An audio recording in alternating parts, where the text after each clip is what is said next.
Hello everyone, this is OCD Skip, and this is my Appalachian Trail thru hike 2019 announcement. Now I'm 57 years old, and this will be my third attempt at a thru hike on the Appalachian Trail. A little background on myself: I worked as a public servant for approximately 27 years. During that time, I was hurt 5 times on the job. Final result was a forced medical retirement, shoulder surgeries on both shoulders, herniated disc in my neck and lower back, nerve damage to my left arm, hand, leg, and foot, sciatic nerve issues, high blood pressure, 20-pound weight gain after each injury, sleep apnea, and to top it off, stage 2 heart failure. Now, with all this, I was pretty much now a couch potato. So one day, while sitting on the couch, feeling sorry for myself in 2015, I was watching YouTube videos and came across the Appalachian Trail and thru hiking it. I'd never heard of it, never known anybody that's done any long distance hiking, anything like that. And I came across a gentleman by the name of Sam I.M. thru hiking the Appalachian Trail. Being as I was a couch potato, I spent almost all my time watching TV, so I got hooked on watching the 2015 thru hikers and watched several of them, but Sam I.M. was my favorite that year. I could really relate to him. And anyway, after watching all the 2015 thru hikers, I ended up becoming hooked on the idea of going out for a hike. So I know my health wasn't that good. You guys already know all my health issues, and they just were getting worse. But after watching those videos, I was like, you know what? I want to at least give it a try. So I talked it over with my wife and explained to her I just wanted to do a slow, deliberate hike, even if it was 2 days. You know, walk one day as far as I can, spend the night, walk the next day, and if my body's killing me too bad, I'll quit. So, and I said, you know, you could stay and run around the area and check out antique stores and all that.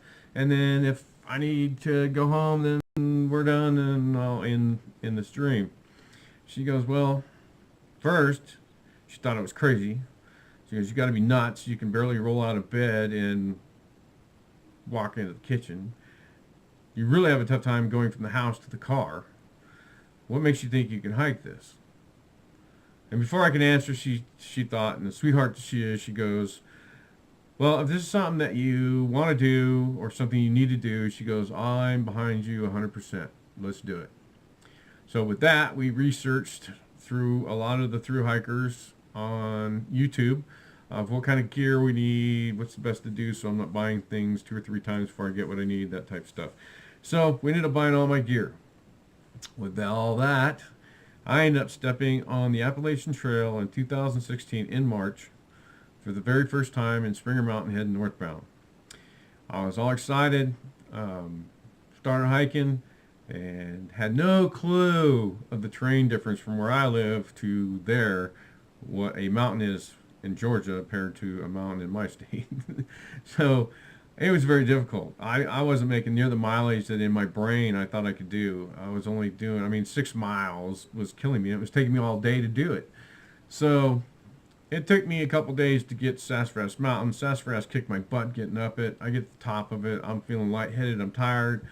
I go to lean back on a rock to rest. I miss the rock. My hand goes down in between some rocks, and I ended up tearing the hood off of my finger.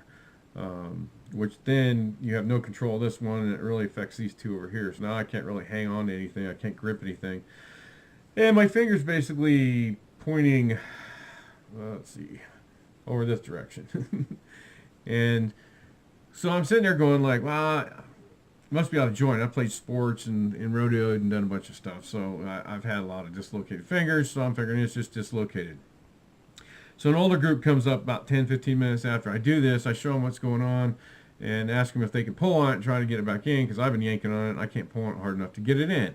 And they're like, whoa, no way, that looks terrible. You need to go to the doctor. We're not touching that. Ew. So I'm like, well, thanks a lot. they go on. About 20 minutes later, a younger group, like college age students, come by. I ask them the same thing, and they can't wait to pull on my finger. They're like yanking on it and stuff, and they yanked on it 2 or 3 times. I mean, they pull on it pretty hard, and they weren't having any problems with grabbing hold of it. And the last time they let go of it, it was let's see if I can go. It was aiming this direction when they let go of it. And then I grabbed a hold of it again and pulled on it, and when I let go, it went this way. So obviously it wasn't out of joint, something else was wrong with it. So my next best thing to do was to duct tape my whole hand to my trekking pole because of my weight, my back problems, and my neck, and all the things that were hurting, and my knees were bothering me, and being overweight. I definitely need my poles for balance to get down off this hill. So I duct taped it on. Duct tape does work good. And if that doesn't work, if I had baling wire, I would have used it, because between those two, you can pretty much fix anything. Get down off the hill, run into the older group again. They asked how I was doing. Basically said, you know what, you need to go see a doctor. We're not saying that you have to quit your hike, but go figure out what's wrong with your hand and get it fixed. So they were able to get cell service in the little canyon that we're in. Ended up getting some, I can't think of the hospital, but they ended up coming with a shuttle, picked me up. Meantime, my wife's coming back from our state, picks me up. We go and try to find a doctor. We finally find a doc in a box. Like 2 days later, they say, yeah, you need surgery, but you need to go to a specialist. Now we're in a different state, don't know anybody, don't know the area. It takes us another 3-4 days to get into a specialist. They can see me. They say, yeah, you need surgery. But where do you live? Told them. They said, well, you're going to need like 3 months of physical therapy, so you might want to do it in your state. I decided to do that. I shouldn't have. I should have just had surgery, because it took me another almost month to get into a hand specialist in my state, because they were so booked up and couldn't get in. Finally got it done. Then 3 months physical therapy. Bam! There goes my 2016 hike. Over. So now I'm spending the rest of the summer watching 2016 hikers through hike, while I sit as a couch potato on the couch again. Now 2017 rolls around. I decide I'm going to go and give it another attempt. And I think I forgot to tell you, but when I stepped on the trail in 2016, I weighed 298 pounds at 5'9". I'm getting on the trail now in 2017 at 296 pounds, so only 2 pounds difference. I'm still 5'9.5", didn't grow or shrink or anything, and I take off on the trail. I go back to Springer, start at the beginning, being as I didn't get that far in the first place, so what was the big deal? So I take off again. So in 2017, I make it about, right off the bat, I'm having really bad problems breathing.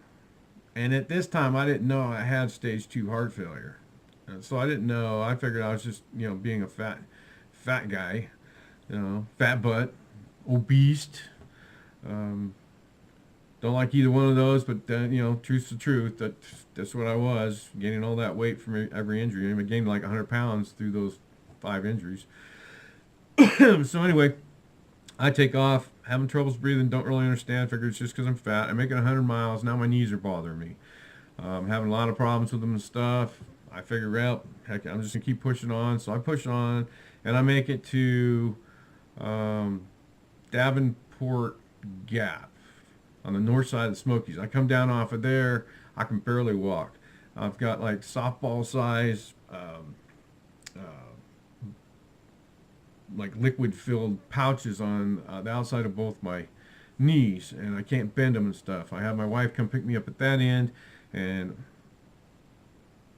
with a little help getting in, because I couldn't bend or anything, so she had to like push me in the car, and finally get me in the car, and off the doctor she takes me again. So we go back home. I go to the doctor there. I ended up in physical therapy for 4 weeks. Obviously my knees were tore up and they needed some deal, but they also found out I ended up having a stress fracture in my right foot. And my foot was bothering me, but I didn't realize that I, had a stress fracture in it. And they said that was going to take 6 to 8 weeks to heal, and I needed at least 6 weeks of physical therapy. The clock's ticking. I need to get back on the trail because I'm walking so slow. I'm not going to make it over the mountains and stuff to make it all the way if I don't get going and start picking this up. So 4 weeks later, I proved to the doctor I could walk up this mountain behind his physical therapy thing with a full pack twice, and he said he'd sign me off. So Next day, off the trail we go. I get dropped off at Davenport. I make it all the way to the last mountain coming in Sam's Gap. So I think on the old map it was like 317 point something. Anyway, I get to the top of that mountain. I'm lightheaded, not feeling good. I'm videotaping for my Facebook, and I end up telling the camera that I'm not feeling good. I'm going to turn this off and sit down.